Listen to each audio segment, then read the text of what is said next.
ഇനി അടുത്ത ചാപ്റ്ററാണ് കാന്തിക ലോകത്തെ അത്ഭുതം. അതിൽ ഒന്നാമത്തെ പോയിന്റ് കാന്തിക വസ്തുക്കളും അകാന്തിക വസ്തുക്കളും. കാന്തം ആകർഷിക്കുന്ന വസ്തുക്കളാണ് കാന്തിക വസ്തുക്കൾ. ഇരുമ്പ്, നിക്കൽ, കൊബാൾട്ട് തുടങ്ങിയവ കാന്തിക വസ്തുക്കളാണ്.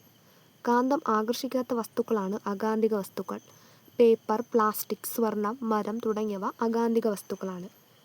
കാന്തം ആകർഷിക്കുന്ന വസ്തുക്കളെ കാന്തിക വസ്തുക്കളെന്നും കാന്തം ആകർഷിക്കാത്ത വസ്തുക്കളെ അകാന്തിക വസ്തുക്കളെന്നും പറയുന്നു. ഇനി എന്താണ് കാന്തിക ധ്രുവങ്ങൾ? സാധാരണയായി കാന്തത്തിൻ്റെ ആകർഷണ ബലം കൂടുതൽ അതിൻ്റെ അഗ്രങ്ങളിലാണ്. ആകർഷണ ശക്തി കൂടിയ ഈ അഗ്രഭാഗങ്ങളാണ് കാന്തിക ധ്രുവങ്ങൾ. ഏതൊരു കാന്തത്തിനും 2 ധ്രുവങ്ങളുണ്ട്. ഇനി എന്താണ് കാന്തിക മണ്ഡലം? കാന്തം പ്രയോഗിക്കുന്ന ബലമാണ് കാന്തിക ബലം. കാന്തത്തിനു ചുറ്റും കാന്തിക ബലം അനുഭവപ്പെടുന്ന പ്രദേശമാണ് കാന്തിക മണ്ഡലം. കാന്തിക മണ്ഡലം അദൃശ്യമാണ്. ഇനി കാന്തങ്ങളുടെ നിർമ്മാണം. കാന്തിക വസ്തുക്കൾ ഉപയോഗിച്ചാണ് കാന്തം നിർമ്മിച്ചിട്ടുള്ളത്. അൾനിക്കോ എന്ന ലോഹസങ്കരമാണ് ഇതിനായി ഉപയോഗിക്കുന്നത്. ഈ അൾനിക്കോയിൽ അലുമിനിയം, നിക്കൽ, കൊബാൾട്ട്, ഇരുമ്പ് എന്നിവ അടങ്ങിയിട്ടുണ്ട്. അലുമിനിയം, നിക്കൽ, കൊബാൾട്ട്, ഇരുമ്പ് എന്നിവയുടെ സങ്കരമാണ് അൾനിക്കോ എന്നറിയപ്പെടുന്നത്. ഇതിനായി ഉപയോഗിക്കുന്നു. കാന്തം നിർമ്മിക്കുന്നതിന് വേണ്ടി ഉപയോഗിക്കുന്ന അൾനിക്കോയിൽ അടങ്ങിയിരിക്കുന്ന ഘടകങ്ങളാണ് അലുമിനിയം, നിക്കൽ, കൊബാൾട്ട്, ഇരുമ്പ്. മറ്റു പല വസ്തുക്കളും കാന്ത നിർമ്മാണത്തിനായി ഉപയോഗിക്കുന്നു. സമേരിയം, കൊബാൾട്ട്, ഫറൈഡ്, റബ്ബർ, നിയോഡീമിയം എന്നിവ കൊണ്ടുണ്ടാക്കിയ വിവിധതരം കാന്തങ്ങൾ നിലവിലുണ്ട്. ഇവയിൽ നിയോമീഡിയം കാന്തങ്ങൾ കൂടുതൽ ശക്തിയുള്ളവയാണ്.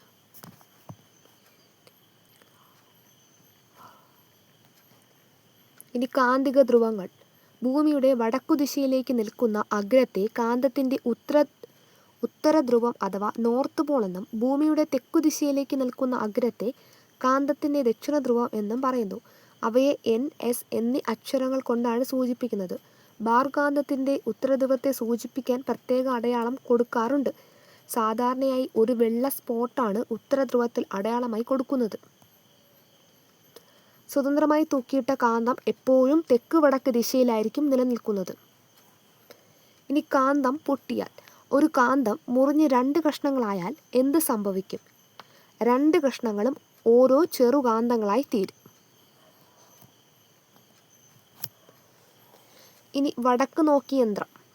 പണ്ട് കടലിലൂടെയും മരുഭൂമിയിലൂടെയും യാത്ര ചെയ്യുന്നവർ ദിക്കറിയാൻ പല മാർഗങ്ങളും ഉപയോഗിച്ചിരുന്നു.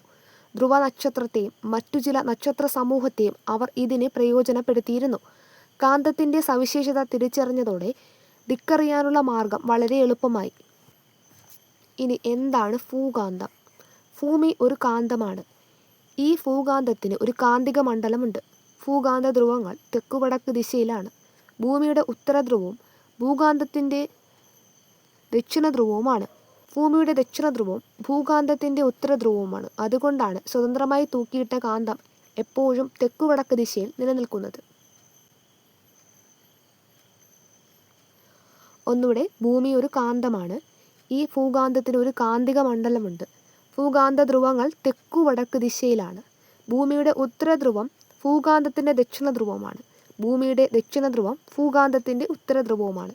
അതുകൊണ്ടാണ് സ്വതന്ത്രമായി തൂക്കിയിട്ട കാന്തം എപ്പോഴും തെക്ക് വടക്ക് ദിശയിൽ നിലനിൽക്കുന്നത്.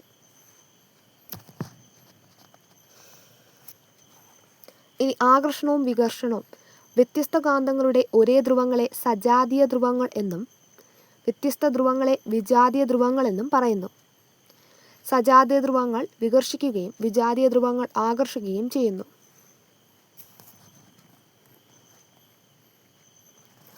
കാന്തത്തിൻ്റെ പൊതു സ്വഭാവങ്ങൾ എന്തൊക്കെയാണെന്ന് നോക്കാം. കാന്തം കാന്തിക വസ്തുക്കളെ ആകർഷിക്കുന്നു. ഒരു കാന്തത്തിന് 2 ധ്രുവങ്ങളുണ്ട്.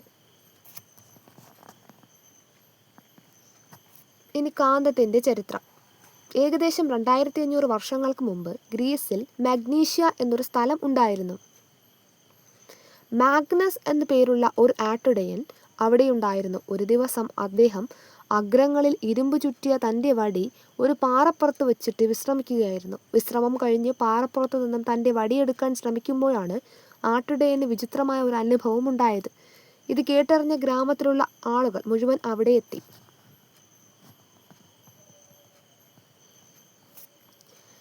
ഇതിൻ്റെ യഥാർത്ഥ കാരണമെന്തെന്ന് പിൻകാലത്തെ ശാസ്ത്രജ്ഞന്മാർ കണ്ടെത്തിയിട്ടുണ്ട്. ഇത്തരം പാറകൾ ഇടയൻ്റെ കമ്പിനെ മാത്രമല്ല എല്ലാ കാന്തിക വസ്തുക്കളെയും ആകർഷിക്കും. ആട്ടിടയൻ്റെ പേരിനെ അനുസ്മരിച്ച് ഇത്തരം പാറകളെ മാഗ്നറ്റ് എന്ന് വിളിച്ചു. ഇത്തരത്തിൽ കാന്തശക്തിയുള്ള പാറകൾ ഉൾക്കൊള്ളുന്ന മലകൾ ഭൂമിയിൽ പല സ്ഥലത്തുമുണ്ട്. ലോഡ് സ്റ്റോൺ എന്നറിയപ്പെടുന്ന ഇവ പ്രകൃതിദത്ത കാന്തങ്ങളാണ്. അപ്പോൾ ലോഡ് സ്റ്റോൺ എന്നറിയപ്പെടുന്നത് പ്രകൃതിദത്ത കാന്തങ്ങളാണ്. ഒരു കാന്തിക മണ്ഡലത്തിൽ ഇരിക്കുമ്പോൾ കാന്തിക വസ്തുക്കൾക്ക് കാന്തിക സ്വഭാവം ഉണ്ടാകുന്നു. കാന്തിക മണ്ഡലം നീക്കം ചെയ്യുമ്പോൾ ഇവയുടെ കാന്തിക ശക്തി നഷ്ടപ്പെടും. പ്രകൃതിദത്ത കാന്തമായ ലോഡ് സ്റ്റോൺ ഒരു സ്ഥിരകാന്തമാണ്. സ്ഥിരകാന്തങ്ങളുടെ കാന്തിക സ്വഭാവം ദീർഘകാലം നിലനിൽക്കും. ഇനി എന്താണ് വൈദ്യുതകാന്തം? ചെമ്പ് കമ്പിയിലൂടെ വൈദ്യുതി കടന്നു പോകുമ്പോൾ അതിനു ചുറ്റും ഒരു കാന്തിക മണ്ഡലം രൂപപ്പെടുകയും ആണി കാന്തമായി മാറുകയും ചെയ്യുന്നു. ഇതാണ് വൈദ്യുതകാന്തം. ഇതിൻ്റെ കാന്തിക ശക്തി താൽക്കാലികമാണ്. വൈദ്യുത പ്രവാഹം വിച്ഛേദിച്ചാൽ വൈദ്യുതകാന്തത്തിൻ്റെ കാന്തിക ശക്തി നഷ്ടപ്പെടുന്നു.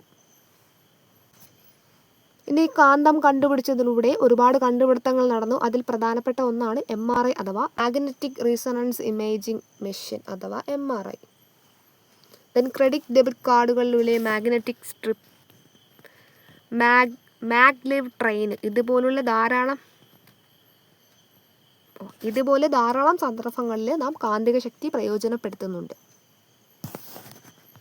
ഒന്നാമത്തെ ചാപ്റ്ററാണ് നിവർന്നു നിൽക്കാം. അതിലൊന്നാമത്തെ പോയിന്റ് അസ്ഥികൂടം.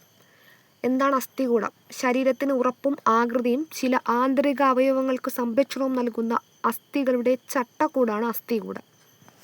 ശരീരത്തിന് ഉറപ്പും ആകൃതിയും ചില ആന്തര അവയവങ്ങൾക്ക് സംരക്ഷണവും നൽകുന്ന അസ്ഥികളുടെ ചട്ടക്കൂടിനെ അസ്ഥികൂടം എന്ന് പറയുന്നു.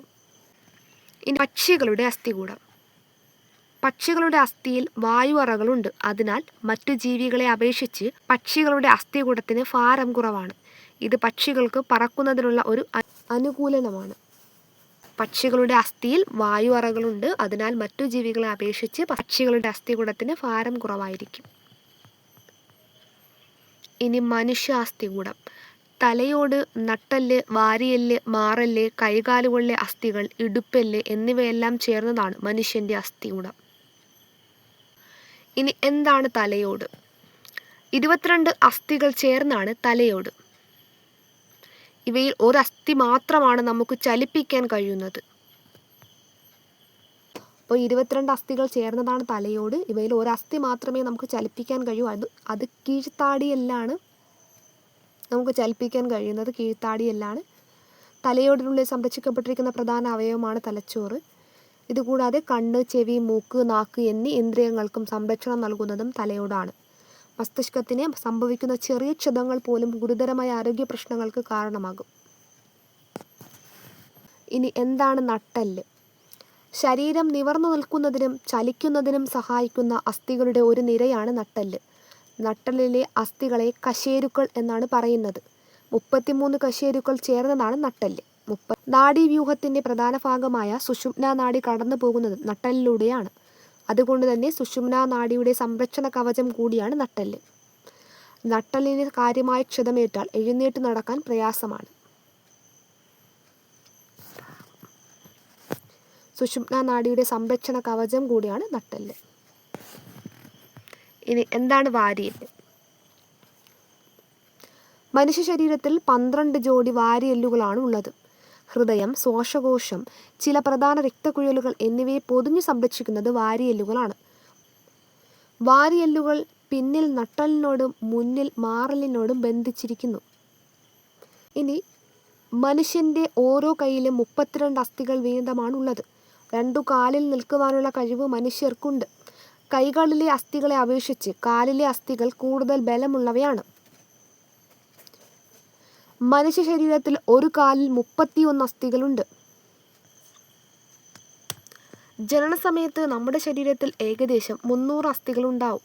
പ്രായപൂർത്തിയാകുന്നതോടെ ഇതിൽ പലതും യോജിച്ച് 206 കുറയുന്നു.